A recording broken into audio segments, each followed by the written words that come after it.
Hello, everyone, and welcome to another Elevate Your Equity podcast, where investors with a special emphasis on couples begin, continue, and deepen their journey to financial freedom together using the powerful vehicle of real estate investing to do it.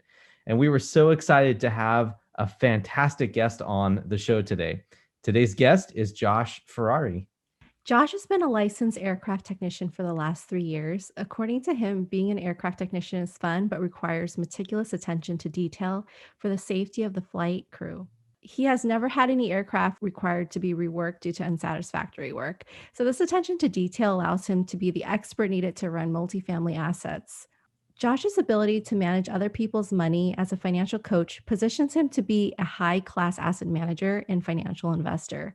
His ability to raise private money has earned him the title of primary capital raiser for over $7 million raised in a 3-year real estate investing journey. He currently has over 4 million assets under management, which equates to 90 units in his personal portfolio. He's happily married to his wife, Alicia, for over 3 years, and they have a corgi named Pecan, and they love traveling, eating, and chewing fingers. Josh is an active member in his local church where he serves as the drummer on the worship team. He also mentors local entrepreneurs in financing and investing.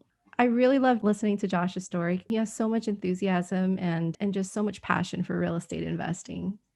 Yeah, Josh is incredible. He's only 24 years old and he's been able to do this over the last 3 years. And so it's definitely been a journey that has some ups and downs, and we're excited to be able to share them with you. But there's a lot to take away from this, a lot of practical examples and things that you can learn from following in his footsteps and just kind of walking the mile in his shoes. You'll be able to see that clearly. You'll see what I mean in just a couple of minutes. So let's just go ahead and bring him on. All right. And Josh, we have you on the show. Welcome, brother. How are you? I'm doing great. It's already been a warm welcome here from you guys, and I'm excited to be on the show, man. That's great. Great. Good to have you on. What is new? What's going on right now in in your neck of the woods today? In my neck of the woods today, we had a horrible thunderstorm last night, and then not but 3 hours later, after the sun came up, there was not a cloud in the sky, and it was 80 degrees. So that's the weather in my neck of the woods. But what's going on with me in my neck of the woods is we recently got a 148 unit multifamily apartment portfolio under contract probably 2 or 3 weeks ago. We just finished all of the due diligence on it, got off a call today about it. Everything's really exciting. It's going to be a completely different deal, unlike any deal we've ever done before. I'm excited about it. And then we've got another 88 unit that we're also in the process of getting under contract, which didn't happen today. So maybe it'll happen tomorrow, if not early next week. And then we've got a single family luxury flip, which is totally one-off, that we were supposed to close tomorrow. It's looking like it'll probably close on Tuesday now. But supposedly it just kind of like fell in my partner's lap. So it's kind of one of those deals that he'd been doing a lot of flipping for the last decade before we even got into multifamily. And then even now that we're a partnership doing the multifamily thing, he still kind of flips off to the side. And so this deal fell in his lap. It's a $1.8 million deal. And he's like, I can't really tackle that by myself. So let's bring my partners in. So we're tackling it, buy it for 1.8, put about 200,000 in it. It got damaged by one of the hurricanes down here on the Gulf Coast. And it'll easily sell for like 3 or more when we're done with it. So quick little flip, and we'll just use all that money to funnel back into the multifamily. Very cool. Well, congratulations on that. Well, at least I'm crossing my fingers for you, hoping that everything goes through. Sounds like you're a busy guy, man. So that's fantastic. Well, in this show, we generally like to speak to, married W-2 professionals. And in that way, what we want to do is we want to kind of back up and talk to you about when you started investing. Where were you at the time? What was your mindset like? And maybe you can describe a little bit about how you broke into the space.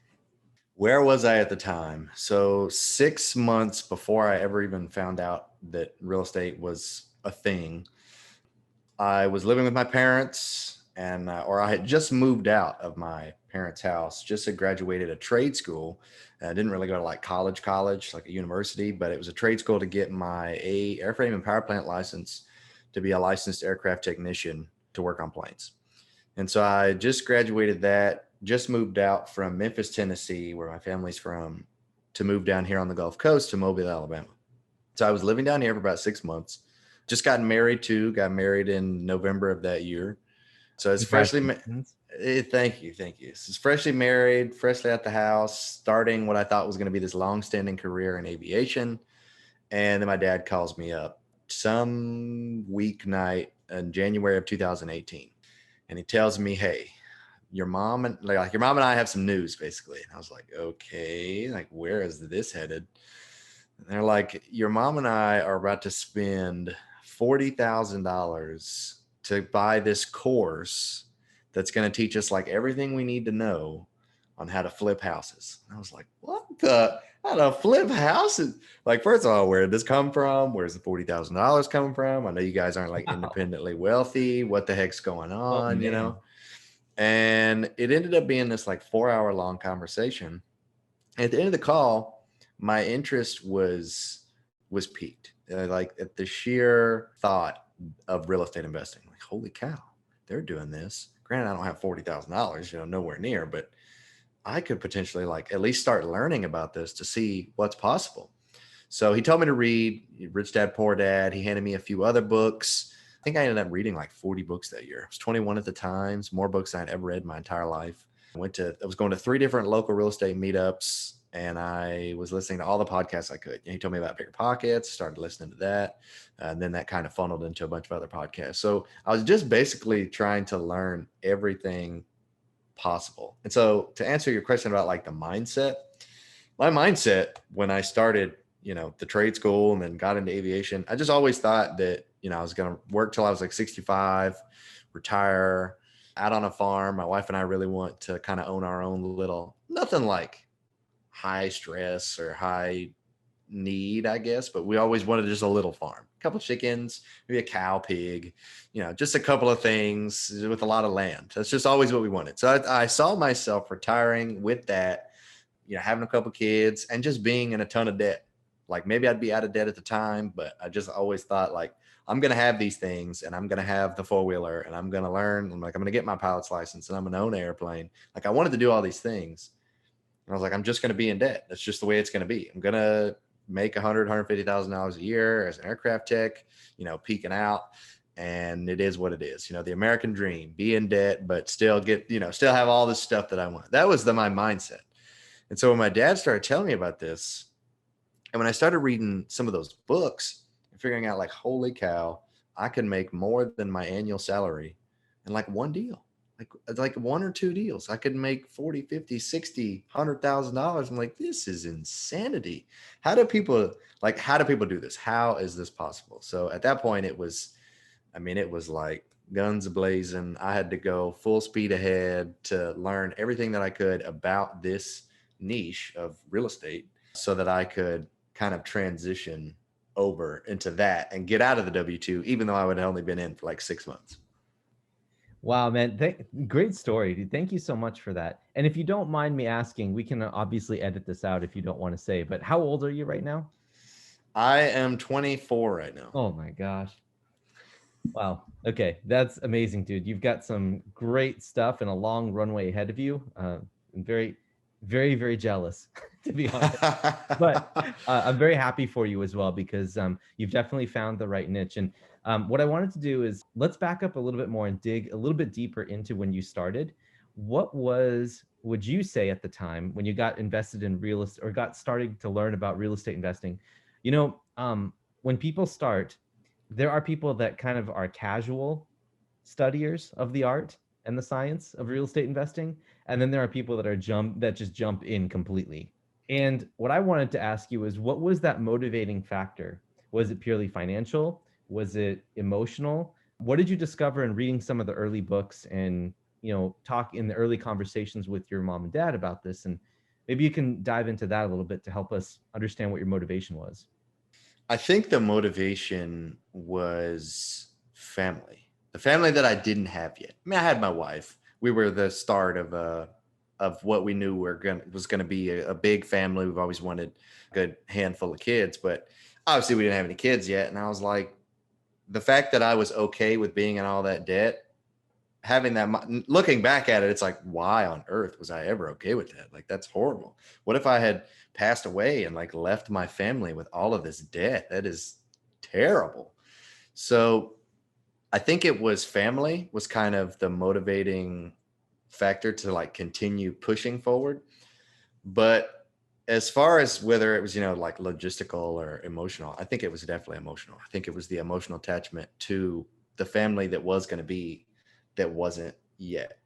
And I didn't think I was the learner that jumped in. I was the learner that was like, no, we're not going slow with this. This isn't going to be no 10-year plan. Like, we're going to do it. We're going to do it now. It's going to happen. And before you know it, we'll have the level of success that we're looking for. Like the sooner we start, the sooner we'll get to where we're trying to get to.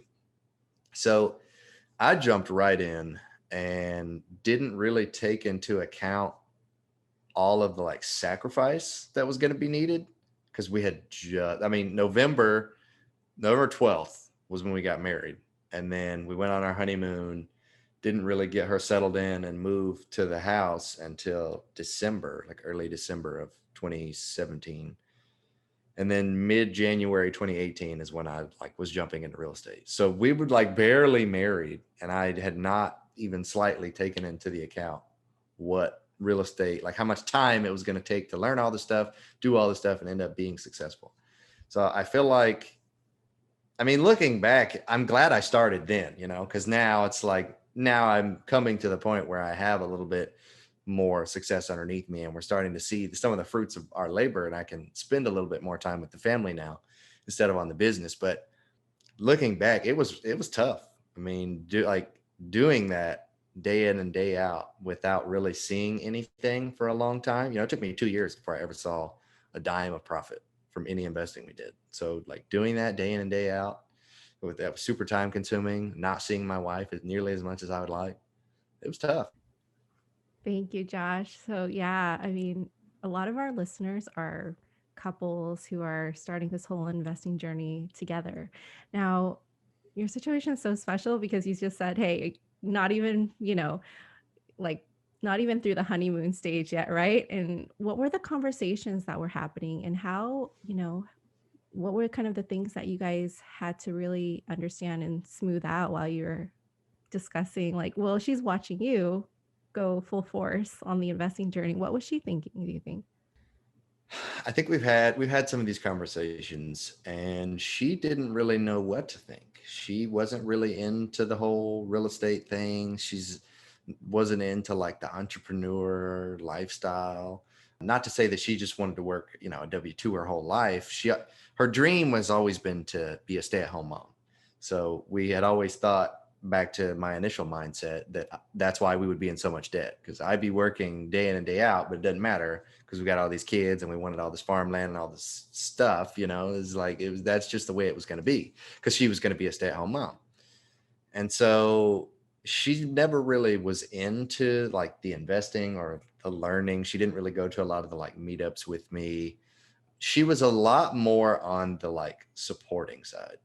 So anything that I wanted to do, or it's like, hey, we should do this, or when we decided to jump into wholesaling and start spending money on marketing, she's like, what is this all about? What do you mean spend money on marketing? Like, what is marketing? She had all these questions. And so it was like going through what that was going to look like, and maybe how, like, trying to explain how long it was going to take till maybe we saw some benefits there, and how much money we are going to have to put out before we saw anything. And she's like, well, are we going to be okay on finances with that? Because we kind of work together on finances, but I've always been kind of like the head of running the budget and doing all that. And then I kind of like clue her in, and she has that input there. But she was asking me basically, because I'm the one looking at most of the finance, are we going to be okay? How much are we thinking about spending with that? So she's always played a very big supporting role. Like, with the wholesaling that we did. And then it was like, okay, hey, wholesaling isn't working, because we tried wholesaling for 5 to 6 months, didn't close a single deal, didn't make any money. So here I am, 5 to 6 months, grinding away, spending money on marketing, going to these meetups, listening to all these podcasts, not spending a ton of time with her, or not nearly as much as I felt like I should have. And I had nothing to show for it. We hadn't closed the deal. Nothing was closing. I was doing all this work and nothing was happening. So I was like trying to prove to her and myself really that this was possible, like that someone as young as us, as young as me, could make this thing happen and become financially free, like really get out of this day job thing. And it was nothing, we didn't get anything. No deals closed for like 5 to 6 months. And so I had to step back and rethink the strategy. Like, what was the reason that we started investing in the first place? What was the reason that I jumped into wholesaling? Of all niches, why did I jump into wholesaling? Primarily, it was because from what I had learned to date and what I was told by some of the leaders of the real estate meetups and listening to podcasts and so on and so forth, was that wholesaling was that low barrier to entry. You didn't need a lot of money, no credit checks, none of that. So all you really needed to do was be like a good marketer, just go out there, find the right deal from the seller, and then get it eventually to the buyer. And I guess I was horrible at that. I guess I wasn't doing something right. I don't know, but it didn't work. And so the plan with that was to kind of get that barrier level entry experience in the space, as well as kind of grow the capital stack, grow a little bit of money on the side so we could use that to eventually buy something. Because I knew big picture, we wanted the passive income. And so at like 6 months of being into this thing, no deals closed, I was like, all right, X-nay on the marketing. We're not doing that anymore. We're going to save the money that we have and we're going to buy something. The next transition of our like journey inside of investing was, okay, what are we going to buy? And then determining, hey, we're going to buy this fourplex. And she's like, a fourplex? That sounds big, like, how are we going to do that? We just, we're renting this whole time. Our lease was about to be up. How are we going to afford that? The money conversation comes up, and what is that going to look like, time wise? And I was like, well, we're going to have a general contractor and they're going to handle all of the like renovations. And since we'll live there, we can property manage, but it shouldn't take too much time because we'll be living there. So like showings and stuff will be easy. I'll just go downstairs and show someone and come back upstairs and bam, we're done. I don't have to travel. So the property management will be easy. We'll save a little bit of money. So it's all sounding great, in my head. And then we get into the deal and it was a living nightmare. That was kind of the entry and some of the thought process and kind of her role in being extremely supportive. Every time I had a transition from, wholesaling to fourplex house hack to, okay, we're not house hacking anymore and we're not doing this renovation thing anymore. What are we going to do now? And then it was like syndication. What is syndication? What is that all about? And so then diving into that, and that took like a year and a half before that did anything, before that got anywhere. And so it's been all these like long spells of time before there's really been anything come to fruition. So she's told me on multiple occasions, a lot of times she's like, I feel like you were just in there, like spinning your wheels, like, was anything really happening? We weren't in a better financial situation. The fourplex, that hit us hard financially because we had to take out a bunch of credit card debt and personal loans, like to make ends meet. And she was like, we're getting in more and more debt. This is supposed to be passive income. We're supposed to be living for free. What is happening? So it's been a tough journey. And I know it definitely has for her because she's kind of leaned heavily on me because she hasn't really tried or doesn't really want to educate herself in what this is all about. So she's just like every day, asking me what the heck's going on, tell me about it. How's our finances? Are we in like a deeper hole? That we spent a bunch of money or did we make some money today? What does that look like? So that's kind of been somewhat of our journey. Oh yeah, sounds like ours too. Yeah, and thank you for giving us a peek behind the scenes because, for a lot of investors, we usually just hear sort of like all the successes, all the wins, right? But we forget that, oh my goodness, there's like a richer journey, and the journey is not an easy linear one. And you alluded to the fact that there's been a lot of sacrifices you didn't realize you had to make during that time. And looking back to what, now that you have all the success under your belt, what one thing, one piece of advice that you could kind of give to new investors who are just kind of going in, like what is like one thing that you may have wanted to change or do differently in the past during that whole journey that would have shifted the whole path for you? Shifted the whole path. Well, I think education is key. First of all, knowing what's possible will kind of let you lead yourself into where you want to head. Because for me, I had an idea initially with the mindset that I had from the W-2 and then learning initially about real estate. At least listening to the Bigger Pockets podcast, I had heard Brandon Turner talk about what he calls the stack. It's like buy one house and a duplex, quad, 8 unit, 16 unit, and so on and so forth. Till eventually you get to the point where you can afford the larger deals and then get to that level of passive income that we wanted to be at. And I had no idea how long that was going to take, but I just figured that's going to be me. That's the direction we're going to head in. We're going to do everything ourselves. We're going to come up with the money. We'll make it work. And so then realizing or learning about syndication was like, whoa, like I could get to this so much faster if I just used other people's money and like leveraged partnerships. Holy cow. So I could say that I wish I would have just written or had a better vision for where I wanted to go from the get-go, but I don't think that's really it. I think it's knowing what's possible so you can know, I guess, how to get there, but also what avenue you're going to take to get there. Because we knew we wanted passive income. We knew we wanted to get to a certain level, but I always thought by doing the stack, I was like, it's gonna be like a decade before we get there, but whatever, I knew it was get rich slow, which is okay. We'll get there. But then learning that syndication was possible, I was like, wow, we could really do this in a couple of years. It doesn't have to be a decade. This could really be like our life much sooner than we think. So I think education is huge, learning as much as you can in the get-go. But then I think then it would be the flip side of the vision of knowing, creating like where we're going to go. Because initially it was just like, yeah, I mean, we both want to get out of our W-2. That'd be nice. You want to be a stay-at-home mom. So we need to be making enough money in the business. What does that look like? I don't know. We just want to do it. We just want to jump in there. So that would probably be another thing. And not just for myself either, like not having a vision just for me, but a vision for like both of us and for the family, like having her on board with the vision and where we're going, since she wasn't as involved, just her being like excited and I guess ready for the journey ahead. I think that would have been really, really helpful, because then her being ready for the journey kind of where we're headed and what it was going to look like and feel like and smell like when we got there. I think, the sacrifices are still going to be there regardless, but I think she would have been, her expectations would have been set a little bit as far as the sacrifices that we're going to have to be made in regards to time and finances. Because there were many days or many weeks, especially when we were in the midst of that fourplex, which took 1.5 years to renovate, by the way, which was only supposed to take 6 months. And I ended up having to do all the renovations myself. So there ended up being weeks on end that were like 20, 24-hour days where I did not get to see her at all.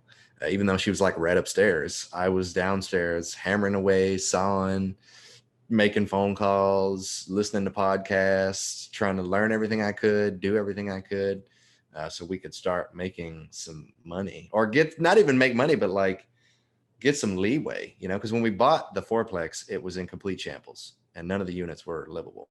So we were like, oh yeah, we got the ugly hat, like the ugliest house, this is going to be the best investment. And well, I guess hindsight's always 2020, but it was a little too big of a chip for us to chew. I got it. Well, thank you for being vulnerable and sharing that story, because that's, a lot of people end up cutting their teeth with deals like this, right? And I think that it's really important to hear all of this, like what Sophie was saying before, that it's very much a knowledge-based game that we're playing here with real estate investing. The more knowledge and connections that you have, an investment in yourself that you're making, as well as investments in your properties, that's going to translate to your success over the long term. And what we like about real estate is that real estate, once you put the work in at the initial stage and you do your math right, then you're set up for a very long time with it, because you can let time work its magic, right, with the real estate investing. I wanted to go back and I want to dial it back in one more thing in your story. Every time something happened, or every time that you switched gears, looking back, how much of that conversation that you had, we're going through a hard time, now we're going to switch directions, how much of that conversation with your wife was vision, and how much of that was emotion? And what did those conversations sound like? Because I can just put myself in your shoes right now, and the frustration, right? Like trying to hold yourself back from being irritated with yourself and the situation, and then it bleeding into the relationship. That's something that would be really hard for me, or difficult for me to be able to distinguish between. And so I just wanted to hear how you guys were able to get through all that. So the initial transition from wholesaling to buying that first deal, that fourplex, was a bit of a struggle, I guess, trying to get her. I mean, she was excited about owning real estate. Don't get me wrong, because she's like, well, this would be great, we can have these awesome tenants, and she's got a completely different vision than me. She's got this vision that we're gonna make this, because it was a 100-year-old house and it was in Midtown Mobile, so it had like that. Which Midtown here is kind of like where the young crowd is. She's like, yeah, we're gonna have like all these young, hip, cool tenants, and Yep. we're gonna make this place look awesome, like chandeliers, all this nice stuff. And I'm thinking like, oh, I don't think we're gonna have any of that. They're just trying to we're just trying to get this place rented. I'm just, Yeah. especially after we got into it and I had to start swinging the hammer, it was like, nah, none of that's gonna be in here. But initially, the transition there, the conversation went similar to. It's hard to really remember exactly how it went, but it was like, hey, we've been doing this for 5 or 6 months. We've been spending all this money. Wholesaling is great. Don't get me wrong, but we haven't made any money, and we just keep spending money on marketing. And this isn't really the direction we're trying to head in anyway. So what do you think about us buying something? Because, I've mentioned like our lease is about to end. I don't think I want to spend another year renting, just throwing a year's worth of rent away. I think we could use that to pay for like a down payment or something, or try to get into something that we could house hack. Because at the time I had heard the word house hack a couple of times from Bigger Pockets and other places, and was like, okay, this sounds like something I could do, even if it was just a duplex or a single family house with an in-law suite. Like, I don't know. I didn't know what that was going to look like at the time. I just thought house hacking sounded like something we could seriously do. And so bringing up the idea of house hacking versus like, hey, let's go buy a rental, I think that made it a little bit easier on the conversation, because, initially she's like, well, what the heck is house hacking? You got to break that down for me. And I said, well, we are going to have like neighbors, we might all be under the same roof. But if we buy a small multifamily, then it'll be, to have like their own, it won't be like shared space, they'll have basically their own apartment unit, kind of like how we do here at the apartments. But it'd be like a, shared wall, shared roof. And she said, well, I guess that'd be okay. If we owned the place, and if I got to pick out the finishes. And I was like, I mean, yeah, you can be the designer. Sure. We'll make sure that we get, we get all of those things in there. And I'm just thinking pie in the sky with her while we're all thinking this together, because we hadn't invested anything yet. So I'm like, yeah, it'll look great. It'll look beautiful. That's what we'll do. So then it was okay. Now we got to find what we're going to buy. And then going through the process of looking at houses, and what about this? Well, I don't know if that's going to make any sense. It doesn't have a garage, or, then we started seeing, all these single family houses, because that's what you mostly see when you go on websites like Zillow or Realtor or something. And she was like, well, what about this? And I'm like, well, it's just a house. I mean, I was like, unless you're okay with renting out bedrooms. And she said, nah, next. keep scrolling. So we knew that she didn't want a single family house, because she didn't want to share a shared space with anyone. So that's when I knew, okay, we're going to have to spend a little bit more money, which started to freak me out a little bit, because we're getting closer and closer to the lease ending. I'm like, oh my gosh, we don't have the money for a down payment on like a larger property, which sounds like is what it's going to have to be, unless I can just find this killer deal. But how the heck am I going to do that? I've never bought anything before. And so that's when I remembered everyone always telling me, you got to use other people's money. You got to use other people's money. If you ever want to be successful in this business, you got to use other people's money.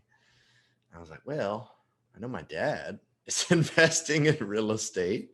Maybe he could help us out. So I remember having that conversation with him, and we were looking at a couple deals at the time, but nothing was really concrete. And he was like, yeah, I think I'd be willing to help you guys out and let you guys get that first deal under your belt, start this journey. Cause he's all into it at this point, having spent 40 grand, and they've already flipped a couple houses up to this point. And he's like, yeah, I'd be willing to help you guys out with the down payment, and, I give him a piece of equity in exchange. So it's not just like a loan or something, but so then I was like, okay, I think we've got the money aspect.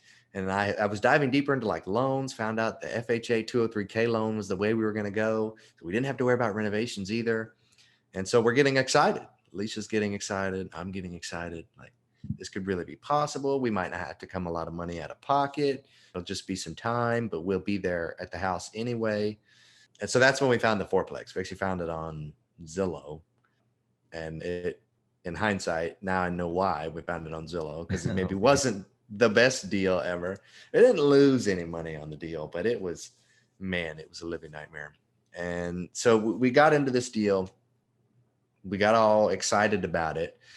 And so the conversation had kind of transitioned now into like, okay, we own something. Like we officially own it. Now what are we going to do? And now our daily conversations are consisting of what are the, we had actually moved into unit 1, which is one of the downstairs units. It was the most livable unit at the time, but it was a 100-year-old house. It didn't have any AC, and it was the heat of the summer. We bought it in like, well, maybe not the heat. We bought it in September in Southern Alabama. So it was hot. We got box fans. We moved all our furniture in there, or no, we moved some of our furniture in there. The rest of our furniture was in a storage facility. So all we had was like a couch, a coffee table, a bed, and we were living out of our suitcases for like a couple months, basically. And it was rough. The kitchen was hardly put together, and there was cockroaches everywhere. Let's not forget about the cockroaches. There was like a bad infestation. So it was rough. And the biggest thing, I'm almost forgetting, this is the best part. The biggest thing was that there was only one bathroom in the unit we were in, and the shower head didn't work. So we had to take baths. And I was like, how do you get clean taking a bath? You're bathing in your own filth. So we took what we called a bower, basically just stood up in the shower and had the faucet running. And then we had like a red Solo cup we would like dump on our heads, stick around, try to get clean. So it was like, all right, I'm going to take my bower. And then most of the time I would try to have like cold water because it was hot, and we just had, so that was a whole adventure right there. It was about 3 months living in that unit. So while we're living in that, I'm still every day trying to get her to see the vision, see what will be, once we get this place up and running and we're living in this nice renovated unit, and the rest of them are like rented out and we're just chilling. I'm picturing this just relaxation mode, which never happened, but I'm I'm trying to get this picture. And she's like, okay. And at the time we were renovating the unit that we were going to live in, which was the smallest one. And so every day she would go up there after the contractors finished, and she'd be like, look at what they've done. And she was getting excited. She was like, this is where we're going to live. We got this new renovated, nice place. And we were picking out all the finishes and what everything was going to look like. Contractors asking us, you want this here, or what's the wall paint color going to look like? What about these fixtures? And she's getting all excited. Like we spent double the money on that unit than we had initially planned, because we got way too excited and into like the emotional side of things, of just getting excited that we had owned something and that we were going to live here and this is going to be like our first place. We weren't thinking big picture like finances. We need to still be able to rent this. We need to make sure we still have enough money to fix up the rest of the place, because this was only like 700 square feet out of 4,100 square feet that we were renovating. It's like we still got a lot more square footage to renovate. And we didn't think about any of that. We just wanted this big, nice place that we were getting excited about. So finally it's finished. We move up there. We tripled the timeline and doubled the budget. And so we're like, this contractor's got to go. Like, this contractor took way too long to finish all this work. So then we were in the process of firing that contractor and hiring the next one. But with the 203K loan, the paperwork is horrible. It's just nothing but a nightmare always. And I don't know if everyone has that same experience, but I've heard some people love the 203K loan. They're like, yeah, it was great for me. I've used it multiple times. All right, well, you have at it. Because for me, it was absolutely horrible. And it took 5 months between firing the first contractor and hiring the second contractor, which we already had lined up, by the way, before we fired the first one, of no one being able to touch the house. The company basically said that no one could renovate anything until all the paperwork was done.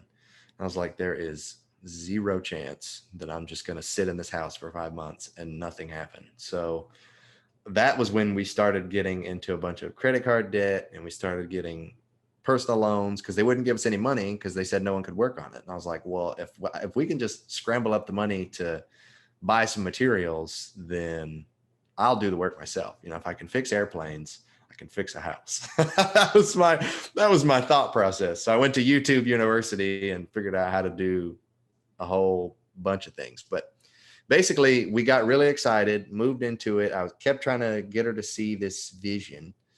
And now that we're in it and we're starting to renovate the rest, at that point, like that was during that 5-month time frame. That was when she was starting to get really stressed because we started taking out those loans and spending all this money on credit card debt.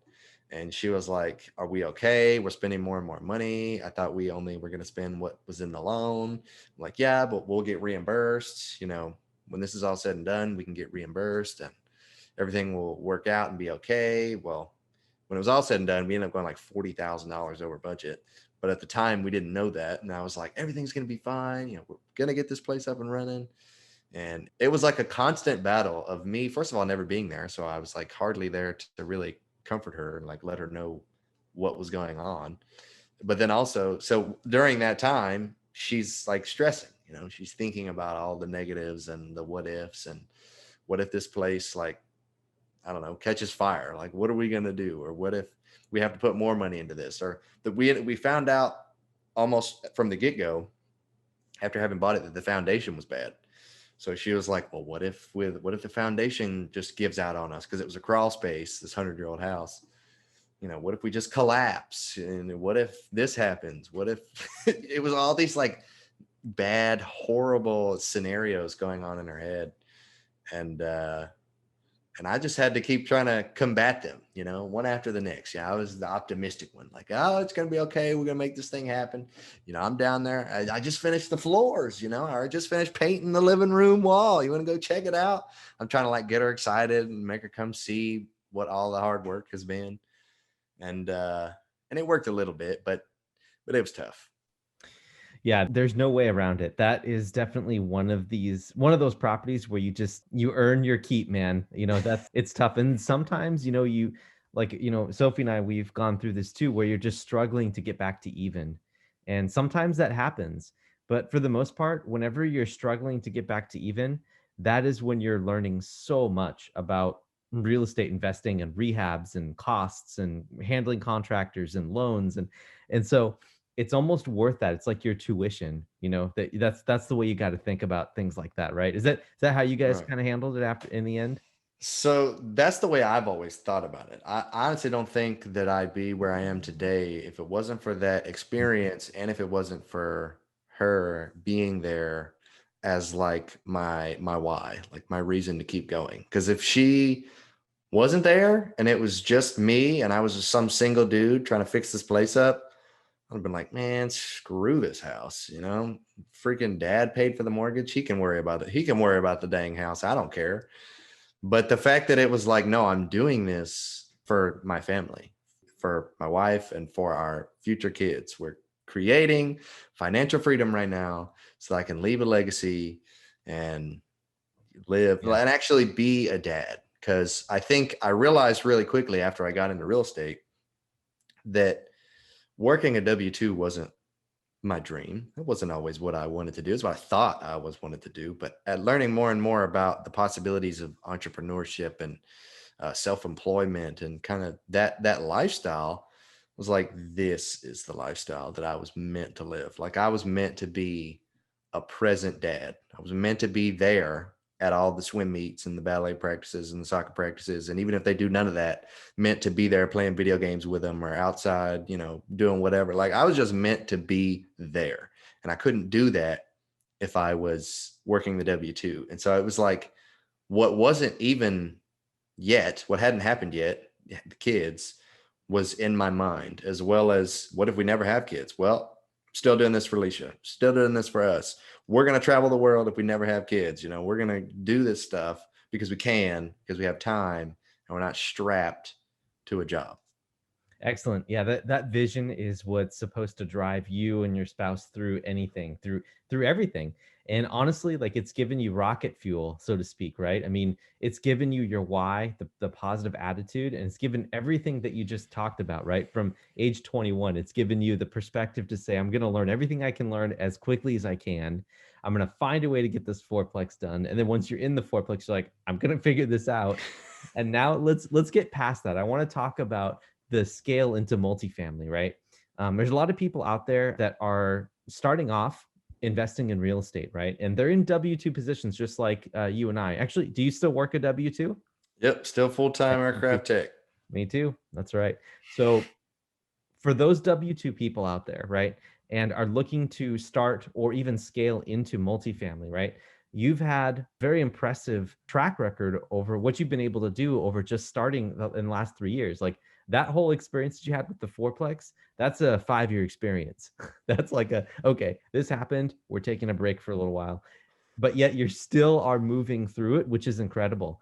Can you talk us through a little bit about how that transition worked from your house hacking to now you're like, oh my gosh, syndications? Let's talk about how you got yourself educated and how you got to where you are right now, where you're raising capital and you have an operational partner. And just want to explore that a little bit more. So I think the main thing here, which I think has been a big purpose of this show and of you guys' show, is that support. Having Alicia there with me, supporting me, even if I wasn't always there with her because I was busy doing something. Like I knew that she would like had my back. I had someone there to continue to push me to be better. Be my reason to be better, other than just lay back and chill and watch TV or whatever it is. I think that was really key to continue pushing me to be better and get further and become financially free in this. But the transition, so about 6 months into having, like throughout a 6-month period of having initially bought that fourplex, I was continuing to learn and educate myself while I'm hammering and turning wrenches at work for 9 hours a day. I think it was 10 hours a day at the time. Actually, it was mandatory.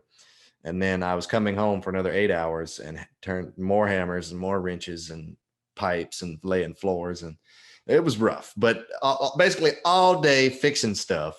I was trying to listen to podcasts, talk to folks, learn everything that I could. So I was continuing to kind of go through that educational process. And I was trying to learn more and more about multifamily because I'm like, we're in this fourplex. And I know maybe everything's not going the way that I had envisioned it, or the way that most people talk about that it does. When you hear all these other success stories from other folks, that's kind of the way that it's supposed to go. And that's the way that I feel like it could go if we just had more experience or had better management or bought a better deal. All these what ifs, like these, if all the stars lined up, this is what it could potentially be like. And so I knew I wanted to get into multifamily. And so I was just continuing to think that I was going to do the stack method like we talked about earlier, where now we bought this fourplex. Okay, the next deal we're going to buy is an 8-unit. We might have to sell this or refinance it to do so, but that's okay because then we'll have 8 units and I was like, we probably won't live in one at that time. Maybe we'll rent if we don't have the money again, or maybe we'll have enough money to buy a house. I don't know where we'd be, but I just thought 8, 16, and so on and so forth was going to kind of be the direction we were headed in. Well, then I remember stumbling upon syndication and being like, what the heck? Like, what does this word even mean? Syndication. It's just such a weird word. Like, what is this? And she definitely didn't know what it was. So when I was telling her that this was, I remember, I think I heard it on a podcast. Someone had syndicated and they were similar to my age at the time. I think they were like 23 or 24 and they had just bought like 100-unit deal or something. And I was like, what the heck? How do you buy 100 units at the age of like 23? That's crazy. And they were talking about how they did it through syndication. And they had a partner, and I was like, syndication. So I was just really like into that episode, And then I remember that episode ending, and I can't remember if I was already at home or if I was driving home, but I remember talking to her about it, like, babe, this is it. Like, this is what we have to do, getting all excited. Like, look at how much faster we can get to success by doing this. And she's all like, not really excited about it. She's like, I mean, yeah, I can imagine. yeah. Like, what is this all about? Tell me, explain. So I started trying to explain, but I still didn't know much of anything than what I had just heard. And I'm like, you just have to listen to the episode. Like, it was really awesome. And she's like, okay. I don't think she ever listened to the episode, but anyhow, I was intrigued at this idea. So I remember there was a guest speaker coming over from Pensacola to Mobile to one of the local real estate meetups to speak on multifamily syndication. And he'd done about 1,200 units at the time. It gave a little bio of like who this guest speaker was going to be. I was like, wow, 1,200 units, that's amazing. I would love to have that level of success and passive income. And so I was like, oh, I gotta go. I'm gonna go to this meetup and see what it's all about. So I go, the meetup ends, and I was just like dumbfounded, like, this is it. Like, this has solidified everything. This is the direction we're headed in. This is how we're gonna do it. I'm starting to build a bigger, vision, and all the pieces are starting to come together in my head at this time. And so I ended up talking to the speaker afterwards, after the meetup, and was like, hey man, like, this sounds amazing. Like, tell me more about this. How can, you sound like you've had an extremely high level of success. I just wanted to talk to the guy. I didn't even know what to say. It was just dumbfounded and like slipping up on my words. I was like, just excited.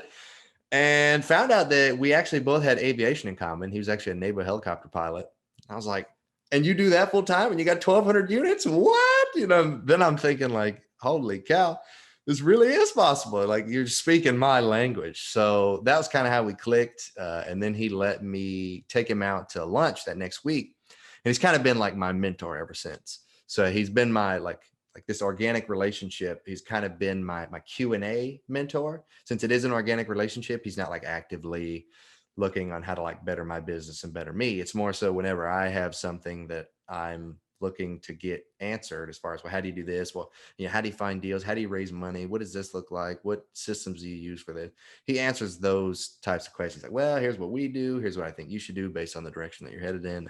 So I think that was a huge help to me. So now I've got this idea that syndication is the direction I want to go in. And I got this guy basically telling me what I need to read and what I need to learn. I remember going to that meetup too, or that lunch with him, and finding out that I was completely and utterly ignorant to anything syndication. I'm like, I remember what you said, the thing, and I'm trying to like explain it. And I was like, I've read a couple books now and listened to some podcasts, and here's what I think this needs to do. And I'm like asking him questions related to how I'm envisioning syndication supposed to work. And he's a very like blunt guy. He's like, nope, not how that works. Not at all. Like, you can just throw that out the window. This is what you really need to be doing. Like, and then I remember at one point he was like, yeah, you really need to go like start reading. Like, you need to go educate yourself before you try to do anything. And I was like, Oh man. what? Like, I'm ready to get into this thing. And he's like, you've got a lot to learn. I'm like, oh, man. So, but it was like saddening, but exciting at the same time, because it's like, this guy's going to help me. Not only is he telling me maybe not what I want to hear, but what I need to hear. Like, don't just go jump into something like we did with the fourplex. We didn't want another repeat of that. So, okay, maybe I do need to do a little bit more educating here before I try to jump into something. So he told me some books to read and some other things to do. And then I remember reading them in like a week or, like a few days. And then I messaged him again or called him, or I did something and was like, hey, I finished those books here. I finished what you told me to read. What's next? And he was like, whoa, like, no one's ever came back to me a third time and asked. He's like, I don't know. let me think about this. Like, this is crazy. And I was like, are you serious? No one's ever come back to you a third time? That's insane. He said, yeah, I've talked to a bunch of people that have been interested in syndication, and then I go tell them to do something and they never do it, or they do it and just don't ever get back with me. I don't know. Yeah. I was like, that's crazy. I'm just way too like excited about this and the fact that this is a thing. And so he just gave me some more and more books to read, more and more education. He started introducing me to a few people. I was continuing to go to all these meetups to meet all these people and learn everything that I could and listen to all these podcasts. And I'm still hammering away at this fourplex all the while. And then it was about maybe 4 months later of continuing to learn that I met my first partner, my first business partner. There's 3 of us now, but met my first one. And he actually messaged me on Bigger Pockets. And it's funny because he lives in Gulf Shores, which is 30 minutes away from me. And he met me on this international website, Big Pockets. That's I was like, awesome. hey man, I see that you're local. Would love to connect and meet up with you. Yep. And it was just kind of exchanging pleasantries there. And I was like, all right, cool. Yeah, let's meet up. So we meet up. Neither of us have any intention of becoming partners. We just thought that it was cool that we were local and that we we're both into real estate. And get there, find out we actually have a lot more similarities than we think. I'd been a drummer for the last 15 years, and he played the bass guitar and was in a band. And I'm like, dude, if nothing else, forget real estate. We just need to go jam. Like, we just need to go play and have a blast because we were both into the same kind of music, that hard rock, heavy metal type of music. And I just couldn't believe I was meeting another real estate investor that was into that same crazy genre as me. So that right there was like, wow, this is awesome. And then he used to be some kind of like professional bodybuilder or something. Like, dude was jacked, and I had always loved working out. I was like, that's cool. And then he had been in flipping houses, single family houses for the last decade. But he was like, yeah, I'm actually in the process of wanting to get into multifamily. And I was like, really? Because I'm trying to get into multifamily syndication.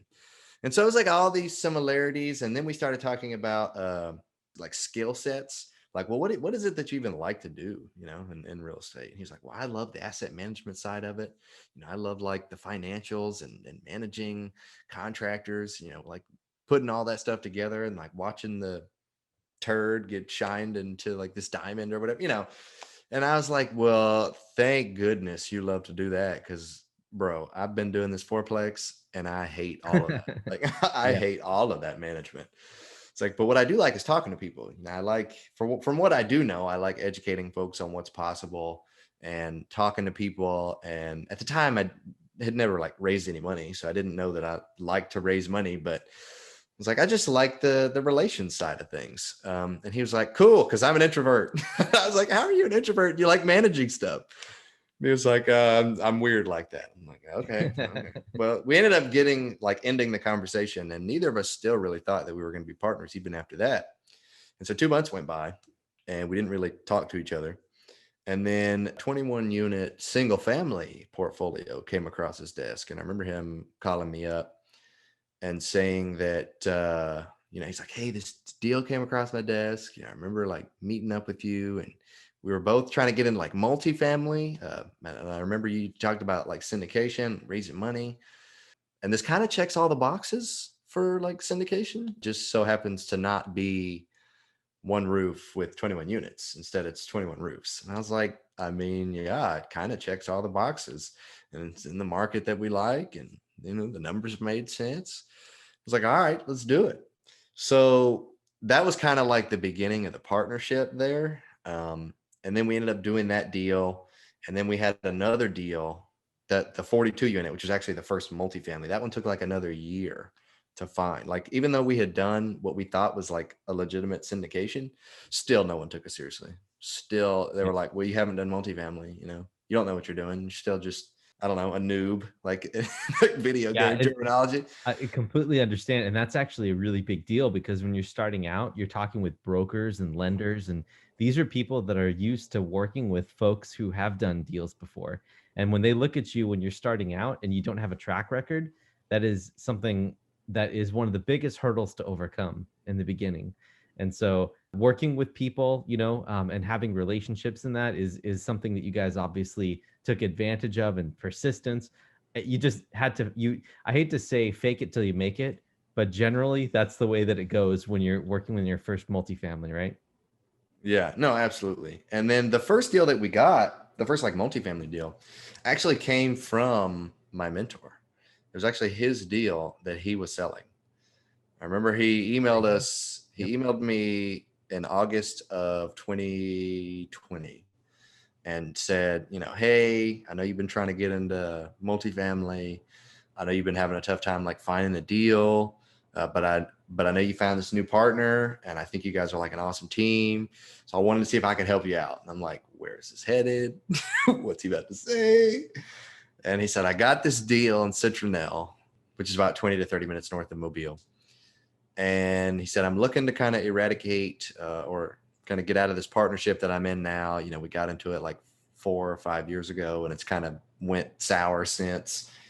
So we're just kind of trying to get rid of that. Plus, it's kind of the end of the term of the deal anyhow. So we're looking to sell. And he said, with that said, we had initially planned, I've been talking to some brokers, and we initially planned to go ahead and market this thing in January or February of 2021 with the broker. And we're going to list it for XYZ price at that time with the broker. He said, but he said, since you guys are looking for a deal, if you guys think that you can close on this deal before the end of the year, and if you think that we don't have to go through a broker, then I'll give you a $400,000 discount.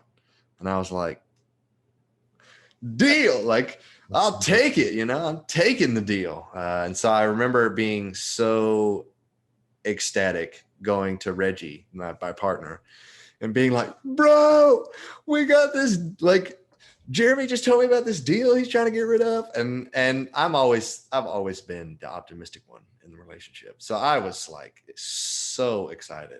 And he like brings me down to earth real quick, like I'm all excited about it. And he's like, well, we gotta look at the financials. I know he's like your mentor, but you still got to make sure that it makes sense for us and for our investors. And I'm like, whatever, man, like just be excited. Come on. Like, this is awesome. And it ended up working out. We ended up actually closing on that deal. We went through a lot of headaches and struggles, and we ended up kind of cutting it short on the raise towards the end. We're about $150,000 shy of the raise. And so we're like, well, what are we going to do? And so I remember contacting the seller, which is my mentor, and being like, hey, what do you think about helping us raise money for this deal? And then they buy the deal, we buy it from you, and your investors get, a piece of it, and then you get a piece. I was like, it's just a win-win-win for everyone. And so he's like, well, let me think about it. So he took 2 days to think about it, and he came back and he was like, I don't think that's ethically right. And I'm like, yeah, I know. It was a long shot. I get it. You don't want to be on both sides. I was like, well, what are we going to do? But then he was like, but I've got this guy that's done a couple deals with us before. He's helped us raise money on some deals. He lived over in Destin. Yeah, he used to be like a ex-fighter pilot. Now he was a single family broker. And he's like, he's a really great dude, helped us raise money. I know he could help you guys raise money. Let me introduce you to him. It's like, okay. So he introduces us. And I had actually followed this guy for about a year previous to this, but never followed him on social media. But it was just one of those people that you had a bunch of mutual friends with, but I never met the guy. I was like, okay, I've seen this guy around. I've seen some of the stuff he posts. He seems legit. So we go to brunch, find out that we all, myself, Reggie, and Matt, we all went to lunch, found out we all kind of had similar vision. We wanted to all kind of head in the same direction, had the same goals. And then all of our personalities kind of got along. We're all like comedians and just thought everything was funny. And we just had a hunky-dory time. So we're like, all right, this is obviously meant to be. So then that was when he joined the team, which at the time, Reggie and I just thought was going to be for that deal. And we only needed like $150,000, and he brought like $700,000 in like a 2-week time span. Yeah. I was like, what are we going to do with all this extra money? And so he's like, well, we got to get another deal. So that's when we actually got another 34 unit deal under contract before we ever even closed the 42. And so that was the money. Great. That's fantastic. I think that really speaks to the power of finding the right people, and in this space, in the multifamily syndication and this space that you and I, all of us are in, it's very collaborative. You can solve a problem, right, by just pulling in the right people, and then the right people can help you fix anything essentially, and make all of the issues that you think you have just disappear. And that's why it's such a win-win. And that's why we as multifamily investors love collaborating with one another. And just like what we're doing right now on this, Josh. So thank you so much for all your stories. This has been fantastic. Normally what we like to do in order to end out the show is we have 5 questions that we ask every single one of our podcast guests. And we're going to go ahead and start doing that right now, if you don't mind. All right. You want to ask them? Yeah. Or do you? Okay. Go for it. All right, Josh. So first question is, what book has had the biggest impact on you and why? And it doesn't have to be business. The biggest impact on me and why? And it doesn't have to be business. Well, it's got to be the Bible then. It most definitely has to be the Bible, because I grew up Christian, or so I said, but I wasn't really. And it wasn't until my atheist fiance found Christ because of me, who wasn't really a Christian anyway. I just went to church and said I was, that she really found like Jesus, like the Holy Spirit. I could tell everything was different about her. I was like, why am I not like that? I've been a Christian for decades. Like what's wrong with me? And so she actually kind of led me back to Christ. And so it's been, I think Jesus is everything to us. You know, we put him at the center of literally everything. So when we were in that fourplex, just to give a quick example, I know I'm kind of like dragging this out, but these are supposed to be pretty quick, but that's okay. That's okay. Yeah. A quick example with the financing side of everything, it was roughly $2,100 a month for the mortgage on the fourplex. And if you looked at the numbers, we only had like $1,000 a month to actually pay towards the mortgage. And so every month we were freaking out, like, how's this going to work? How's this going to work? But we were still tithing, like every paycheck. And it was like, man, we could use this money to pay the mortgage. Think about how little of stress we would have if we could just use this money to pay the mortgage. But we just kept tithing, and the money kept showing up. It kept showing up in the weirdest, strangest ways. But yeah, that's it. It'd have to be the Bible. Oh, that's amazing, Josh. Yeah, thank you for sharing that story. That was worth it. And the second question is, if people wanted to emulate your success, what's like the first actionable thing that they could do? I would say just start learning.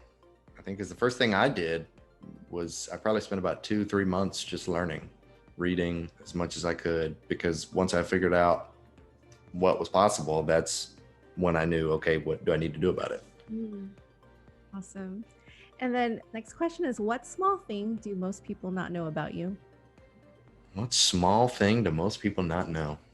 I already told you I'm a drummer, so I guess you know that now. I broke my arm in the 3rd grade, and I guess that's one small thing. On one, have you guys ever seen? It's the weirdest little thing on the playground, and I've never seen it at any other playground but this one. But it's that thing where you hold onto a bar and it slides. It's on like a gliding, I don't even know what you would call it, but it's on this slide. And it was the absolute favorite, best like toy on the playground that you had to get on. And there was a long line to get on it. I remember getting on, like waiting in line, waiting my turn. And there was these 2 kids, because we were all really short and it was kind of high up. So you had to like have someone like pick you up and put you on it, So we had kids our age, that would stand there and like help it, like push us once we were on it, so we could actually move and not just be hanging and doing nothing. Wait in line, they help you up and they push you. Well, I remember it was my turn. They pushed me all the way to the end. There's this rubber stop at the end. And I guess I've always just been like really, really small growing up. I was always really small. So they probably pushed me a little harder than they should. And when it got to the end, it was like a jolt stop. And I did this weird somersault flip thing in the air and landed on my left arm wrong and like broke my arm in half.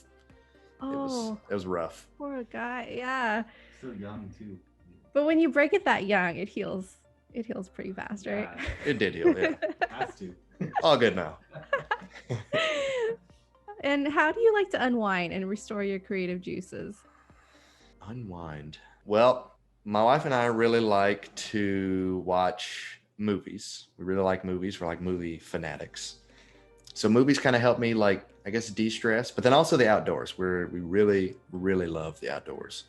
It doesn't even matter what we're doing. We could be at the park. We could be walking our dog. We could be going hunting. We could be going out on the water, going to the beach. Like, we just need to be outside. And that is one thing that's always helped me a lot. Or the drums. I'm looking at my drum set right now. Sometimes I'll be like tense, like worried about something or like trying to think of something.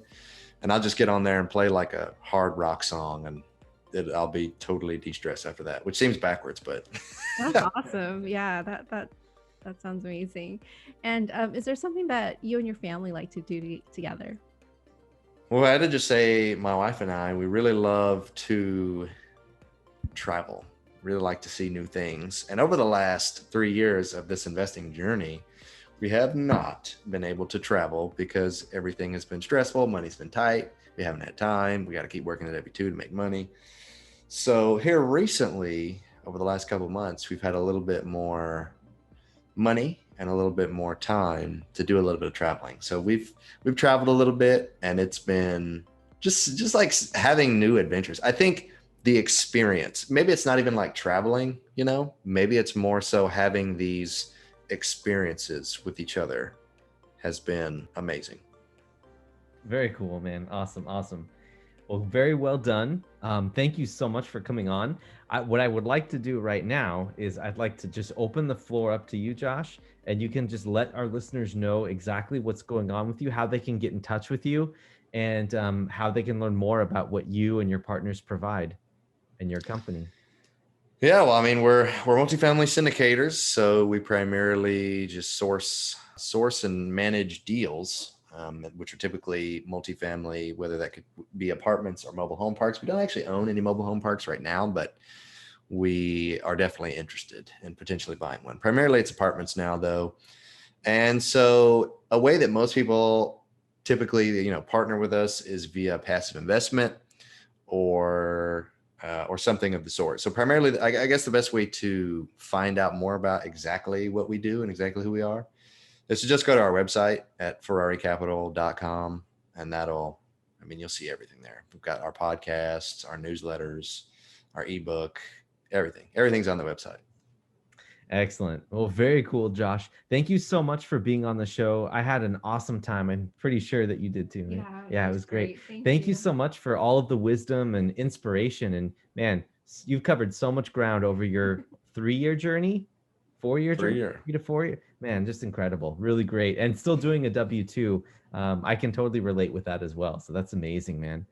And so for all of you listeners out there who are listening to Elevate Your Equity here, Sophie and I really thank you. And wherever you're listening to this, whether it's on iTunes or YouTube or on Buzzsprout or Stitcher, wherever you're listening to this, please click like, subscribe, comment with the content, engage with it so that we can find out more about who you are out there and engage with you. And we want the feedback as well, because we're always looking to get better and provide better content that's more relevant to you, the listener.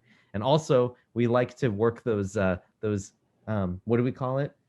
It's the algorithm gods, to help assuage them and help make them feel really good so that we can go up the algorithm and get exposure to more people. We're always looking for that. So thank you guys so much for listening. And this is Derek. And this is Sophie. We're signing off. Thank you guys. Take care.